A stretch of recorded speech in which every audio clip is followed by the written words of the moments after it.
Hi, and welcome to Mother's Quest, a podcast for moms like me ready to live our own truly epic life. I'm Julie Neal, a life and leadership coach, community builder, writer, and mom to two high-energy boys who challenge me to grow into my best self. I'll be right there. Where was I? In the months leading up to a big milestone birthday, I decided it was time to stop sidelining my dreams and realize that I'm the hero of my own journey. I knew I didn't want to do it alone, so I created this podcast to learn from other moms on their own quest, so their words of wisdom and lessons learned could help light the way for mine. I created this podcast for myself. Come along with me, and you'll find some treasures of your own.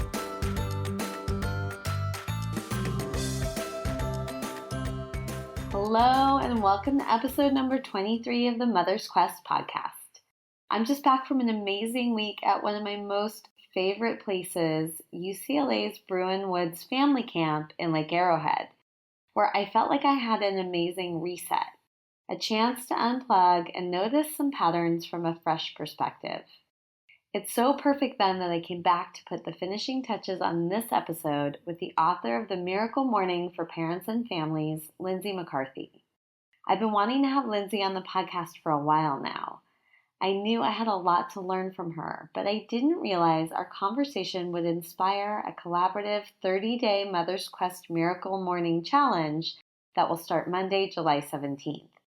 Listen through the episode for more details and follow the prompts in the show notes if you want to join in on the challenge. And we'll also have an opportunity for a live Q&A in the Facebook group the week that the challenge starts. Another few announcements before I share this episode's dedication. I'm rolling out my new coaching offerings, and I've been having great conversations with women who are ready to live a more epic life and are interested in coaching. If you've had a spark moment setting you on a new path, or at a crossroads but feel unsure, guilty, or overwhelmed, I'd love to talk with you about how working with me could help light the way, get you clear about what you want, shift your mindset from fear to faith, and get you moving into action. I've been there. I'm still on the journey myself, and I'd love to bring all I've learned from a decade of coaching, 13 years of motherhood, and all the lessons from my podcast guests to support you. Send me an email at julie@mothersquest.com or sign up for a free discovery call at mothersquest.com if you're interested in learning more. Whew, that was a lot. Now I'm honored to introduce this week's dedication from an amazing coach, mother, friend, and Miracle Morning fan herself, Tanya Rainier. Hi there, Tanya Rainier here from the Profit Party Podcast, where we are changing the way women think and feel about money and business. Because, well, let's face it, the only thing stopping us from accomplishing our wildest dreams and showing up in the world in a big way is our mindset and our belief in ourselves.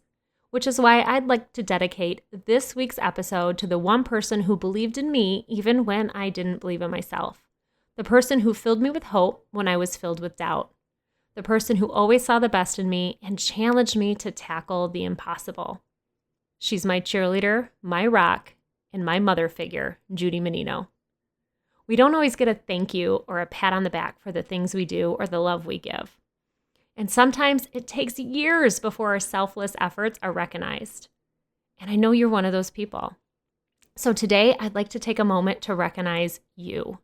You're someone who gives without expecting anything in return. You give love. You give friendship. You give what's needed when it's needed most. And every day you are making a difference in the lives of the people around you. And that matters. So whatever it is that you're doing, know that as you pursue your quest, you are appreciated for all you do. You are beautiful. You are loved.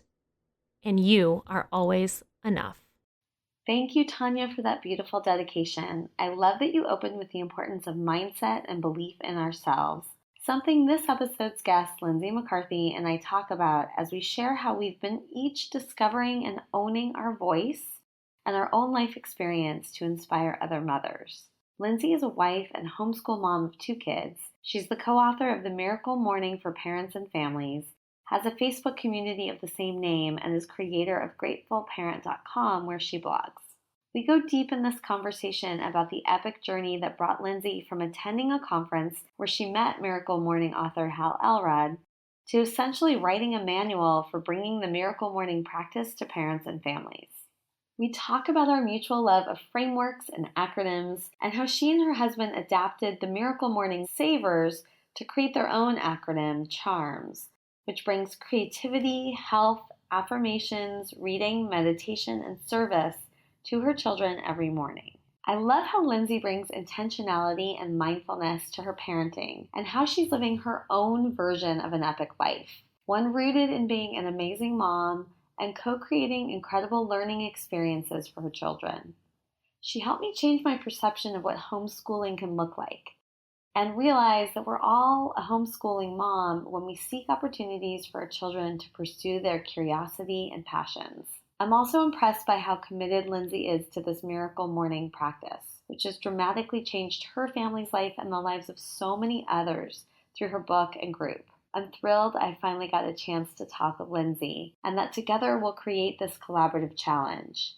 I have a strong feeling that this Miracle Morning practice will make a huge difference for me, and I know I need some support and accountability to make it happen. I can't imagine a better guide than Lindsay, and I hope you'll choose to come along with us. I'm Julie Neal, and this is Mother's Quest.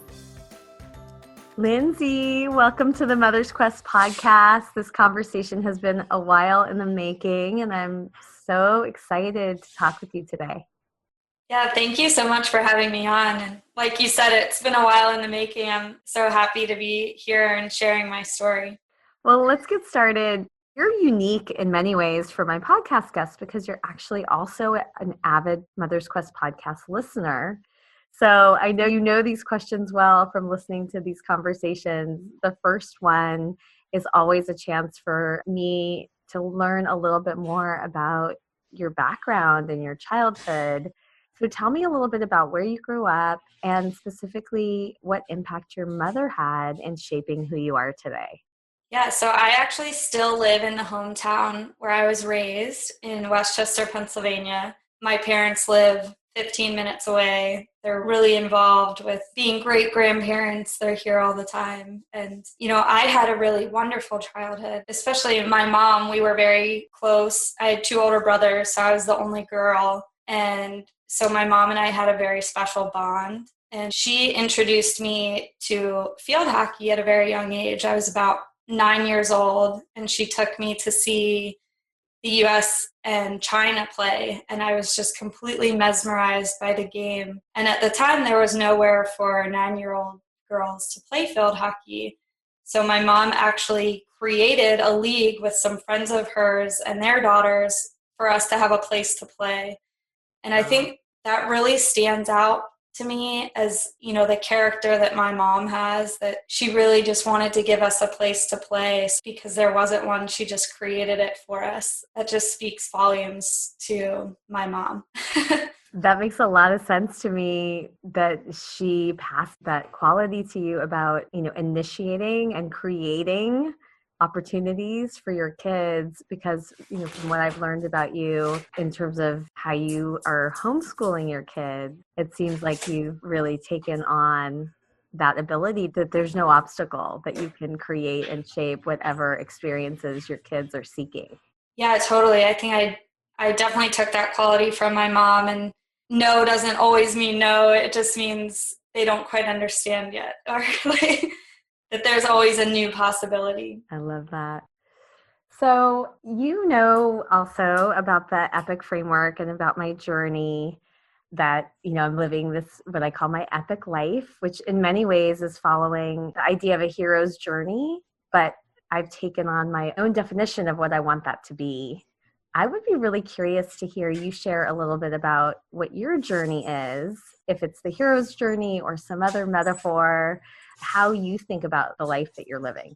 Yeah, actually, I love the hero's journey framework. And actually in our book, or not the last chapter, but one of the last chapters is about perspective. And we actually use the hero journey framework to kind of illustrate that our kids are whole people as well, and that they're on their own hero's journey. You know, our journeys may overlap, and that our job as their parents is kind of to be their allies and to help them on their journey, but not always necessarily smooth the way for them. So I really love, that framework. So what would you say has been your journey? Tell us a little bit about some of the milestones along your path. Yeah, well, kind of as a young child playing field hockey, my dream was to always go to college to play field hockey. And then once I graduated from college, I wanted to get married and have 2 kids. And I wanted to be done having kids by the time I was 30 and just be a stay-at-home mom. And I followed that exact path. I went to college, to JMU. I played field hockey. As soon as I graduated, I was engaged already. I graduated in May, got married in September. Tyler was born 2.5 years later, and our daughter was born a week before my 30th birthday. So I literally followed that plan to a T. But when I arrived, I was like, oh, I have reached all my goals by the time I'm 30. Now what? Wow. And that's kind of when I really started getting into some more personal development stuff and thinking like, well, what's my new dream? And soon after Tyler was born, I had an idea for a parenting book where I wanted to interview all the parents that I thought were really great parents to see, what were their best practices and how were they successful as a parent. And that didn't manifest until, last year in September. I did use that in our book. We have 12 different parenting profiles that we interviewed people we think are exceptional parents and found out why. So I did kind of have that dream to be an author. I didn't know the how, and it took a while for that to manifest. Well, you have sent me a copy of your book. It hasn't arrived yet. Oh, no. But I'm so excited when it comes. Now I'll know, to look out for the hero's journey in relation to our children and these parent profiles. It sounds like it's going to be such a useful, really a great guide. So I'll look forward to checking back in with you as I get a chance to read it. But this interview will be a great way for you to set up my learning, and anybody else who's listening that decides they want to follow this process as well. Before we get into some more details about that, tell me a little bit about how you ended up writing this book connected to the Miracle Morning. Sure. So in 2014, my husband and I attended a conference called One Life Fully Lived in Reno, Nevada, and Hal Elrod at that conference. So he shared his story about how he created the Miracle Morning. And up until that point, I had been into some personal development stuff. I had a little bit of a morning ritual, but I wasn't very consistent. And I kept using the excuse of having 2 young children to not do it. I'm like, oh, well, they woke up, or they didn't sleep through the night, or I kept making all these excuses, and then hearing Hal's story and him just kind of lay it out that we have 100% responsibility over our own lives. And I was like, yeah, I'm kind of making excuses. So after that conference, we picked up his book, The Miracle Morning. We read it cover to cover on the plane ride home, and we just started implementing it right away. We started waking up earlier before our kids, but then they started waking up earlier too. And we're like, man, how are we going to solve this new problem we're having? And it took our 2-year-old daughter to kind of, give us that light bulb moment of, hey, mommy, we want to do what you're doing. And I was like, oh, right. Like, why don't we teach them how to do this too?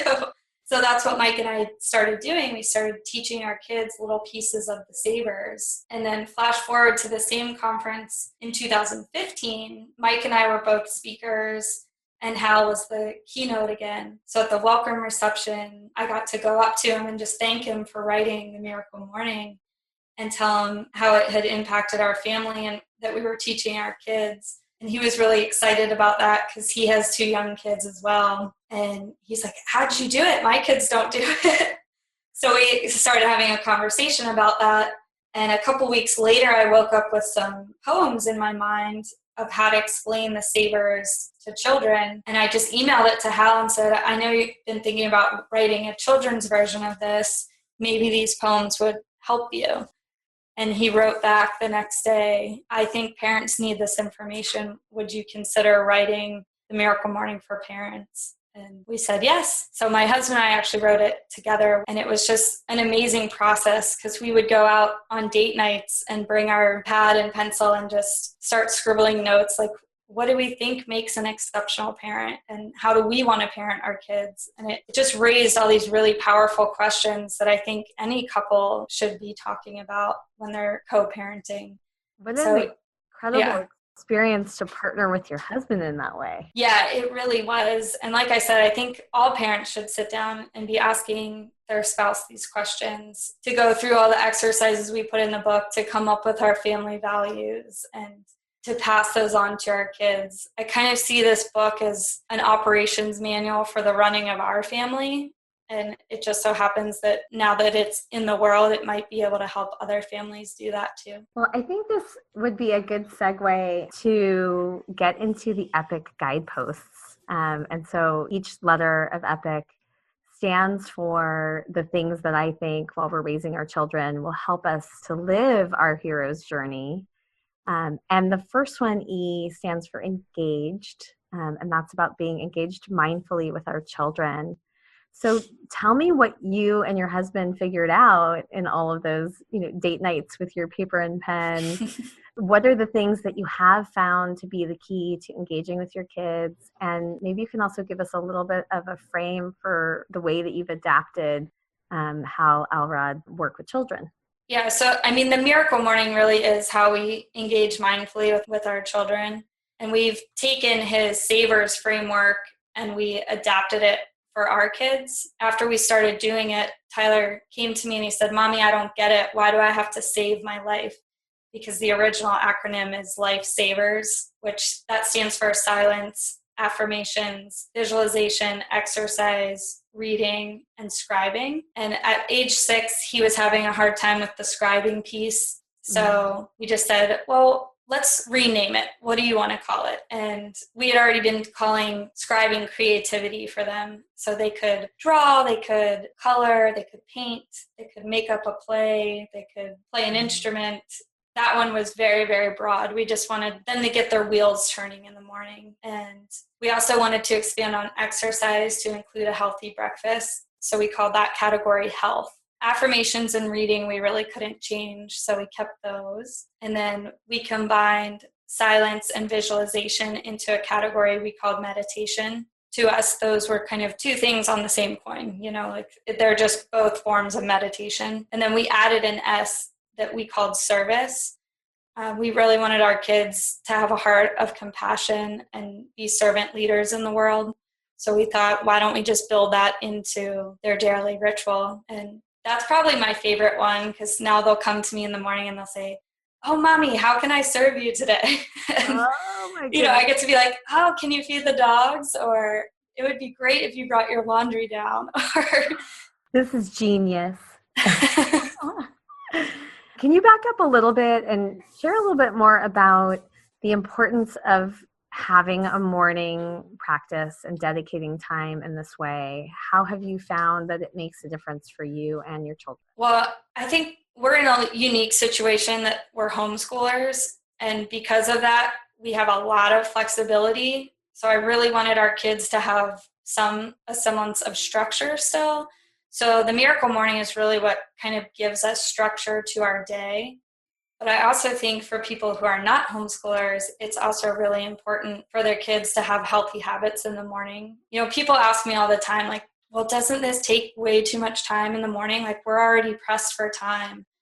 And I've actually found the opposite is true, that when they have a framework to work from, they get things done a lot quicker, and that they know what the expectations are in the morning, so they just get it done, and then they're ready to walk out the door actually faster than they were before they had any kind of structure.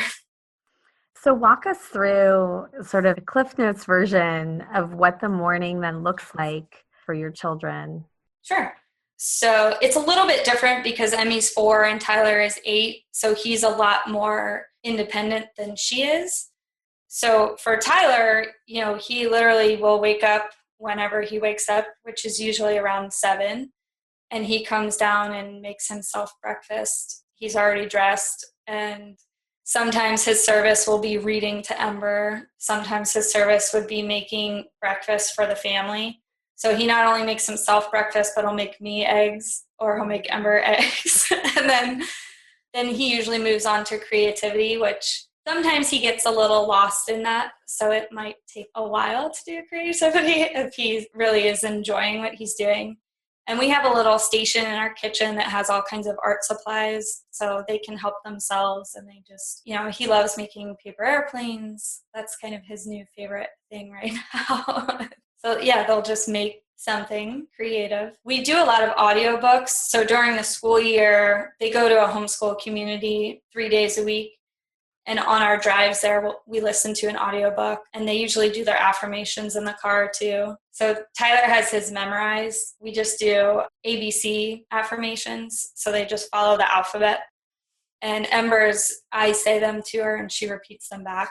And we usually do exercise. And exercise is really, really short for young kids. It's only like a couple minutes. So we usually use the toaster as our timer. So when they put the toast in, we'll do a little dance party or do a few body weight exercises while the toast is cooking. So we like to do what's called habit stacking. So if you already have a habit in the morning where like you have peanut butter toast every morning, while you push the toaster down, then you can add a little habit right there. Like, okay, now we're going to do jumping jacks while the toast is cooking.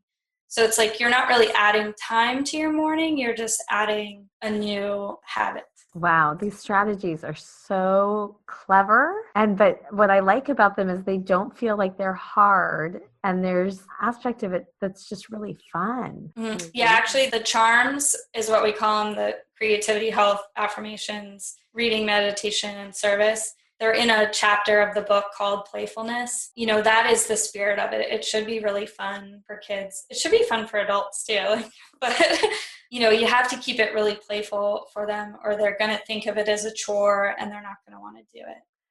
So before we move to the next guidepost, the question that's coming up for me, and I'm sure that you've had people ask you this, is, for people that don't have the flexibility that you do in terms of time in the morning, or who have more restrictions in their lives, what are some suggestions you have for how to take the principle behind this, but make it work for people that have many different life situations? Yeah, so that's the habit stacking I was talking about. You can do that throughout the day too. So say you wash the dishes every day, add a mindfulness element to washing the dishes. So instead of just like mindlessly washing the dishes, you can get really purposeful about that and be like, okay, I'm going to feel the water on my hands. What do I see out the window? So you're kind of taking this, you're almost making it into a meditation, washing the dishes, instead of just going through the motions of it. Reading in the car is a big one. Like anywhere I go, I'm listening to an audiobook. So, that's not wasted time anymore. You can just stack a little habit on top of it to get your reading in for the day. A lot of people do affirmations in the shower. So it's like, you're already taking a shower, how can we add a habit to something I'm already doing on a daily basis? So the expectation doesn't have to be that you wake up like an hour early and you focus on all of these, on the charms one after the other. You can really be integrating them throughout your day. Yes. I mean, the idea is kind of to do them in the morning. Really, once we get past 10 a.m., things kind of can snowball and get away from us. Yeah. So if you're going to put them throughout the day, you have to be a lot more disciplined, just waking up 10 minutes early and getting them all done. So yes and no. And so you could actually move through these in a thoughtful way in as little as 10 minutes. Yeah, I mean, Hal even says you can do it in 6 minutes. You just do 1 minute of each just to kind of like earmark that habit or to get started. So, you can read a quote and you can say one affirmation. You can do 1 minute of exercise, write down 3 things you're grateful for. So it doesn't have to be a ton of time in the morning. And I think that's, other people get hung on that too. Like, oh, I can't wake up a whole hour earlier. It's like, well, you don't have to get up an hour earlier. You can get up 10 minutes earlier and be really purposeful about the way you spend that time. Yeah. I always like to say too, it's not always about what time you get up, but the way in which you wake up. Say a little bit more about that. Yeah, 'cause I actually wake up pretty late in the Miracle Morning world. I get up around 6:45. Ooh, that's late. In the Miracle Morning community, yes, that's late. Oh my goodness. But, I've kind of co-created my life in such a way that I don't have to be up any earlier than that. Like I don't have a 9 to 5 job to get to. I don't have to get my kids to school at a certain time. So like I don't have to be up and about any earlier than that. And in fact, what the days my kids do go to their homeschool community, we don't have to leave till 8:45. So me waking up at 6:45, I still have 2 hours to devote to my Miracle Morning. Yeah. So I know that you have a Facebook community, and I imagine there are a lot of members there whose realities are very different from yours, who may not be stay-at-home moms, who don't have that flexibility. What have you found among those members has been the key to them being able to take this on? It's really all about commitment. I mean, Hal kind of says in the book that we are the ones that have 100% responsibility over our lives. So until we make that commitment to taking full responsibility, we might not be living the lives of our dreams. So to me, it's all about just committing to it. And, what are you committed to? That makes a lot of sense. So I did buy the Miracle Morning, and my husband and I have been doing some parts of it, but I can speak for myself. I'm not 100% committed to it. And part of this is because of the way that I go to sleep so late. And I could tell it becomes a snowball effect, like because I go to bed so late, then trying to wake up. But I like what you're saying too about it really matters how you wake up. So even if I'm not waking up with as much time as I'd like, if I'm just committed and thoughtful about, using those habits, it could really make a difference in how my whole day unfolds. Yeah. Actually, in the Miracle Morning for writers in that book, he doesn't wake up till 8 a.m. So that makes you feel any better. Yeah. Make it our own. Let's move to the next guidepost, which is P. It stands for passionate and purposeful. And this is about making a difference beyond your family. What these days feels like your guiding purpose? Yeah. The Miracle Morning kind of has a tagline that says to elevate the consciousness of humanity one morning at a time. And so that is kind of what's pulling me forward, is that mission to do that in the world. And what are the ways in which you're doing that? Well, for me, it always starts first with myself and then my immediate family. And I think there's kind of a ripple effect once you do that.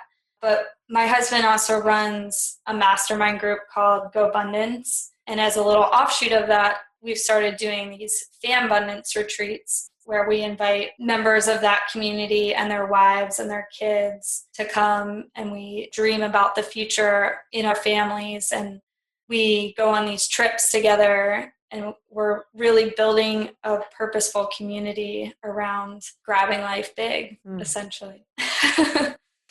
So we had a chance to talk last week, and you shared that since you've written this book, you've had a lot of opportunities open up to you, but that you've been really working on staying grounded on what's the purpose that you truly want to live, not what other people might expect or what might be exciting to somebody else. It reminded me of how I chose the tagline for Mother's Quest, which is not live an epic life, it's live your epic life. Because I think it's so important that we don't get swayed by what matters to other people, but that we're really in touch with what matters most to us. And that's the life that we're creating. So tell me a little bit about how you've been reminding yourself and staying true to what really matters most to you at this time in your life. So, once the book came out in September, all these opportunities did open up for me. Like, I could be out speaking if I wanted to. I could do live events. I could become this email marketer. Like, I had all these things that I could now do, but I had to really take a step back and say, what do I want to do? So it was kind of like, when I hit that 30 mark and I had already met all my dreams up until that point, and then the book came out and it was like another, okay, this is great. I had to talk to a few coaches about it. And one of them, he was like, well, why did you write the book? And I said, well, I want to help families and I want to do this. And he's like, no, why did you write the book? And the right answer was, you wrote a book because you wrote a book. And he's like, the significance can end there if you want it to. Like, you've already done the work. There's a book out in the world. You don't have to do anything else if you don't want to. And I'm like, oh. So that really kind of helped ground me to like, I don't have to do anything. I don't have to be anybody that I'm not. And I can go on these podcast interviews like I'm doing with you and help share the message that way. I don't have to leave my house. I don't have to be away from my kids. My number one priority is my family. And like I shared before, I believe that if I focus on myself and my little family unit, that it will have a ripple effect in the world. And, my mission is to elevate the consciousness of humanity one morning at a time, but that starts at home for me. And if I'm not truly living it myself and with my family, then no matter what I do in the world, it doesn't matter because I'm not being authentic. That is such a powerful reminder. I just love how this idea about making a passionate and purposeful difference beyond your family, for you, a core part of the mission that you have for making a difference starts with being so intentional and fully invested in being a mom. And that we don't have to, for some people, they want to be able to work outside of the home. But for you, your passion is about being fully present and creating, those experiences and an education for your kids through homeschooling, which I think is just incredible. There's so much we can learn through your example. Thank you. So the next guidepost stands for invested in yourself.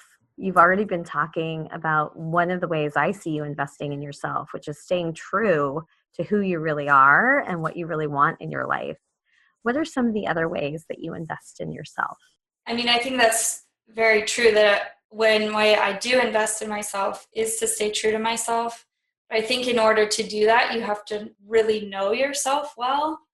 And so that's where a lot of the other areas, I've invested in coaching and different retreats and books and self-care. But it's like, if you don't know who you are at your core, it's really hard to invest in all these other things if you don't know what you really want in life. And what have you found has been the pivotal or spark moment in uncovering something new about yourself? I love going to retreats, though. I think that's probably one of my favorite things to do because you just get time by yourself, which you don't always get a lot of when you're a mom of young children.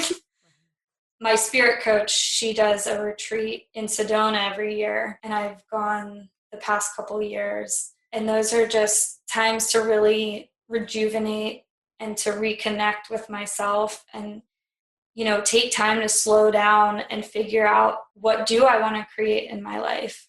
And I think it's those times when you kind of stop and pull back and are able to see the big picture of your life. Those are those spark moments. And that's where you can go from there. You're like, okay, now I have a vision. Now I just have to figure out the how. What is it like to work with a spirit coach? Tell me more about that. What does that mean? Sure.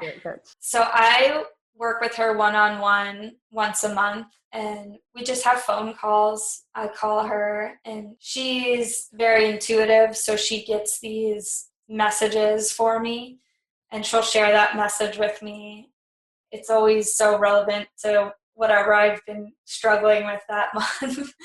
And she's also taught me how to meditate. She has a whole process that she takes me through. And she helps me set intentions and just get clear about what I want to do in the world. Could we put a link to your spirit coach in the show notes? Sure. What's her name again? Her name is Janai Lane, and her website is spiritcoachtraining.com. Okay. What do you feel like is the biggest takeaway you've had from working with her? She helps you self-discover yourself. That has been priceless in my experience. Well, let's move on to the C in EPIC, Okay. Connected to a strong support network. Where have you found the most powerful connections in your life? Well, I think for me, it always started with my family. I'm really close with my parents still, and I have 2 older brothers that are close by too. But outside of my family, through going to different conferences and retreats, I've found a really great network of people. Hal has a mastermind called QLM, and that has been amazing for my kind of business growth. And I also have a couple accountability partners through that group and just the Miracle Morning community in general. We have accountability. We use this app called Make Me, and we connect once a day with each other just to kind of cheer each other on. And I mean, that's basically what it is. It's more encouraging. How does the Make Me app work? Oh, so you can set up a challenge and you can have up to 6 days a week, and it goes for 4 weeks, and you can set it up any way you want. So ours is just our biggest goal, whatever we're working on, that's our main focus in the app. And if you miss a day, you can set your own consequence, or you can actually set a consequence like you have to pay $100 to a charity or something. So it's really flexible. You can really make it do whatever you want. So if you had an accountability group and you were all working towards a fitness goal, you can put a picture of yourself like all sweaty that you worked out. Yeah, it's really neat. You can make it as hard or as easy as you want it to be, I guess. Wow. It sounds, one of the things I'm really appreciating about talking with you, Lindsay, is how you have found so many habits and tools to help you live a more intentional, conscious life. So, when we get to the challenge section of our conversation, I'm really intrigued by this idea of the Make Me app, and maybe there's a way that we could build that in as a support. Sure. Well, I'm curious about, as you have been on your journey, what you feel like are the biggest lessons you've learned, and what are you still struggling with? Sure. So some lessons I've learned are just to slow down. I think in our world of technology, when everything is so fast-paced, the biggest lesson I've been taking away is when we slow down is when we really have the space to create what we truly want.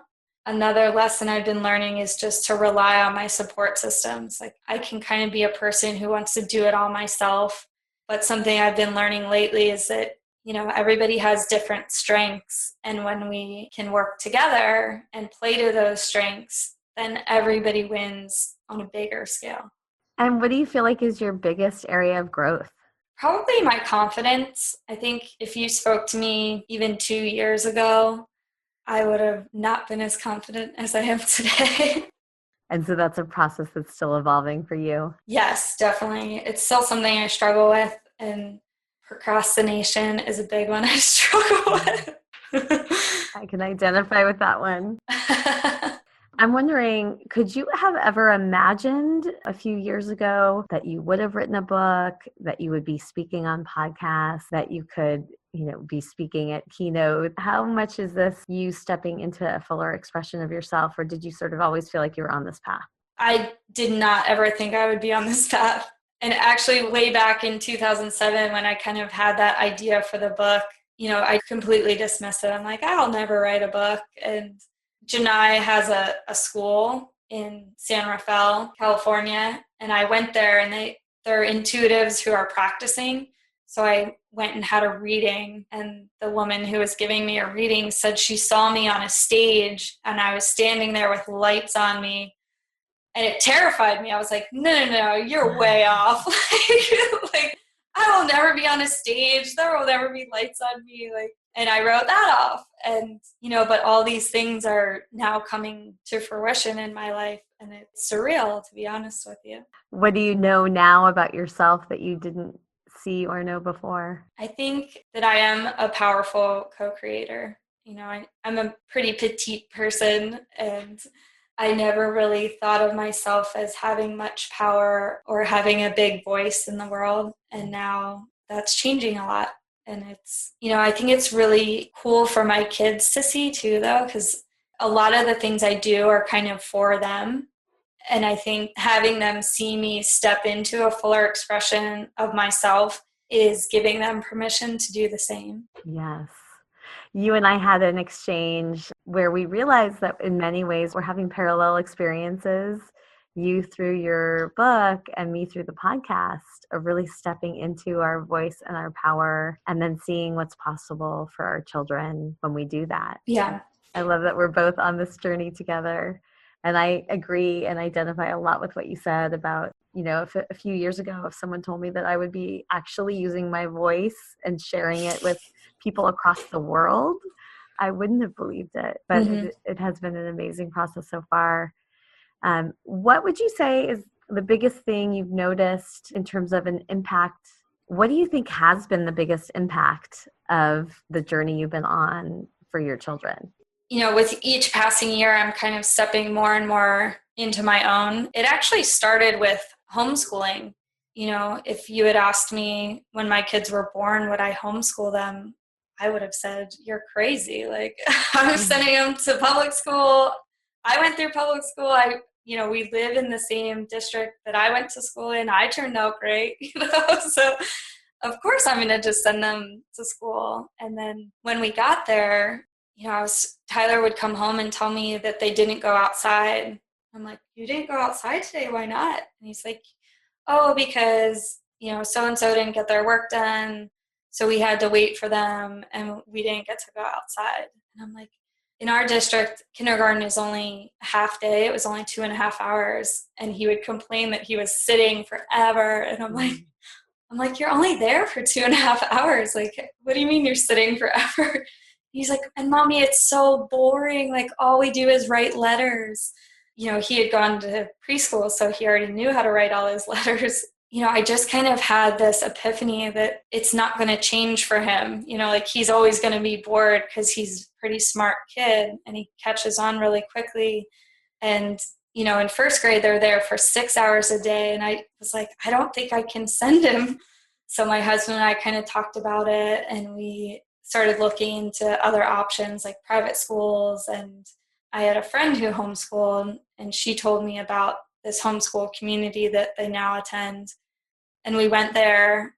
One of the questions we asked every place we interviewed was, what if we wanted to go to Colorado for a month? Because that's something we do in the wintertime. And every other school, they kind of give you the answer like, well, they don't really want to leave. They'll miss their friends. And like, we have longer breaks and, all these answers. And when we asked at Open Connections, they said, oh yeah, people do that all the time. And we were just like, oh my gosh, we found our new home. And, talking about another community that supports us, Open Connections has been amazing in that they've, I didn't really have the confidence to homeschool exclusively on my own, but with their support, I could get my feet wet and they would support the kids academically and socially. And, so I just kind of feel like we have the best of both worlds with that. It sounds amazing. So for anybody that would be interested in exploring how you homeschool, what are some resources you might recommend? Well, I talk about it on my blog sometimes, which is gratefulparent.com, and Open Connections has a website. It's openconnections.org. There's so many resources for homeschooling, which I never knew about until I started researching it. And, we kind of live in this technology age where information is so abundant and free.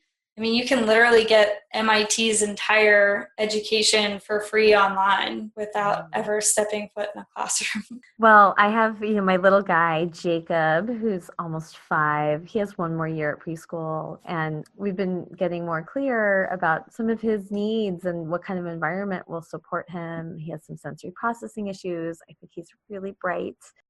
So I don't know, just having this conversation with you, I also could never have imagined in a million years homeschooling. I would be surprised if that's the path, but I feel more open to at least exploring that and seeing, if I could actually create the ideal learning environment for him and feel like I didn't have to do that alone, what could that look like? Yeah, sometimes I feel like I'm cheating when I say I homeschool because we don't do a whole lot of formal stuff at home.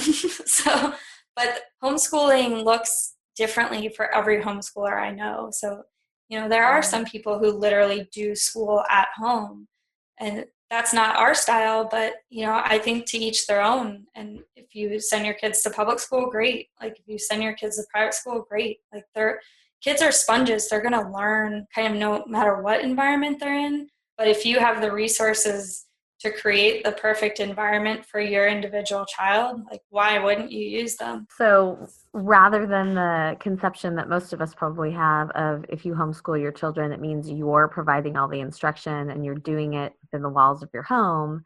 Really what it means is you're taking ownership of co-creating their learning experience and finding the resources and the teachers to give it to them. Yeah, I call myself the CEO of our home, and I'm the Chief Empowerment Officer. So I kind of think of my job is, to kind of fan the flames of their passions. So if they tell me like, Mommy, I really want to fish. Okay, I will find you a fishing instructor because I don't know anything about that. Or, when Tyler was younger, he really wanted to play Minecraft. And I was like, that's great, buddy. Like, I will fully support that, but I'm not going to teach you how to do it.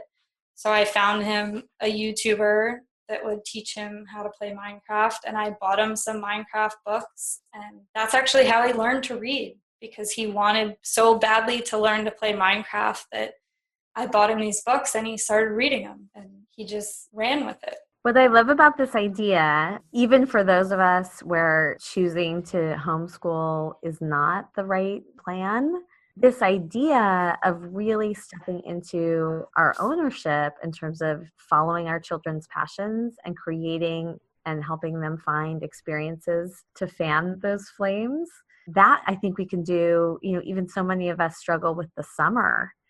Just being able to hold that perspective in our kids' extracurricular time or in the summer is really powerful frame. Yeah, I actually wrote a blog post. I forget exactly what it's called, but it's like all great parents are homeschoolers, whether they know it or not, or no matter where their kids go to school. Because that's great. I went to public school, and I think my parents did a great job of, on the summer times, letting us go to summer camps that we were interested in, or extracurriculars.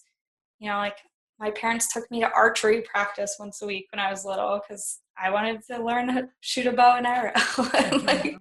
Well, this is great. We're getting towards the end of our time together, and we always end with acknowledgments. But before we do that, what challenge or offering do you think you would have for me or others who are listening to help us begin to integrate some of this intentionality and these great practices that you bring to your family? Yeah. Well, if you haven't, read our book, first of all. In the book, there's a 30-day challenge where you try the Miracle Morning for 30 days. And kind of the idea behind that is that to get a habit to stick, research actually shows it could be anywhere from like a week to like 200 and some odd days. But to narrow it down, 30 days is a good starter period to see if, it might change your life. It has changed lots of people's lives. So that would be the challenge I would offer, to try it for 30 days and see what difference it makes. And when we take on that challenge for the 30 days, are we initially just committing to do that in our own lives? And then we move on to try to integrate the charms for our children? Or what is the path that you recommend? Yeah, I would definitely recommend committing to it just yourself first. Get the habit down for yourself before you start bringing your kids into it. And would you be willing in the Mother's Quest Facebook group to come and do a Facebook Live and answer some questions and be a resource to the community there for those who want to say yes to the challenge alongside me? Sure. Okay, that would be great. Well, I definitely say yes. Part of why I brought you on the podcast is I just know instinctively that this is going to be game-changing for me.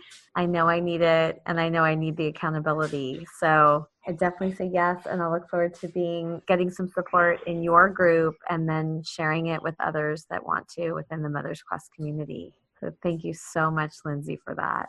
Sure. So Lindsay, how about if we use the Make Me app that you were sharing before as something to help myself and anyone else from the Mother's Quest community that's in on this challenge to stay accountable, and if we put it to the group for what our group consequence may be if we don't fulfill our commitment. Yeah, that would be fun. And then we can just post in your community and my community the number that they would have to type into the app to join. Great. What's the name of your group again? It's the Miracle Morning for Parents and Families. Okay. Same as the book. Okay. So it will be a Miracle Morning for Parents and Families and Mother's Quest collaborative challenge. Yes. Fantastic. Well, we're at the closing now, and this is a chance for us each to just acknowledge what our takeaways are from this conversation. And for me, I think first and foremost, I'm feeling really inspired by your commitment and intentionality to be an incredible mother, but also this idea of like being the CEO, the Chief Empowerment Officer, and all of the ways that can look in terms of identifying your children's passions and creating and co-creating experiences to help develop those. So I'm going to be thinking more for myself about how I can step into that role to realize that I am a homeschooler, even if I don't realize it, and really find those opportunities. I love just how you hold commitment to yourself and to these habits, this idea of habit stacking and the brilliance of the charms that you've created, and a reminder just to slow down and be more mindful for ourselves and our kids. And then finally, I guess I have to also say, I'm really taking the challenge to start my days with more intentionality and really embrace this Miracle Morning lifestyle. What have been your biggest takeaways from the conversation? Yeah, thank you for sharing all of that, Julie. And I think what you're doing with the podcast is just wonderful. And I've been inspired by you by listening to the podcast and getting to know you that way. And I just love the EPIC framework. I think it's so simple, it's so easy to follow, but it really gets people to go deep. And that's what I love about it. That's kind of where I love the Miracle Morning too, is it, it's just a framework. It's an acronym that's so simple and easy to remember, but it also takes you to this place of clarity and depth. And that's what you're doing in the Mother's Quest. And I truly appreciate that. Thank you, Lindsay. I look forward to staying connected as you and I continue on this path to stepping into our own power and our own voice and seeing what the powerful impact of that is on our kids and family. Me too. Have a good afternoon. You too, Julie. Thank you so much for coming along with me on this episode of the Mother's Quest podcast. I hope this conversation sparked something that will help you live your epic life. If you'd like to get show notes and learn more about how to join the Mother's Quest community, head over to mothersquest.com. And while you're there, I would love it if you would follow the prompts to subscribe, leave a review on iTunes, and help us spread the word. I want to end with some words to light the way on your quest. Seize the day, love your people, honor your gifts. Until next time.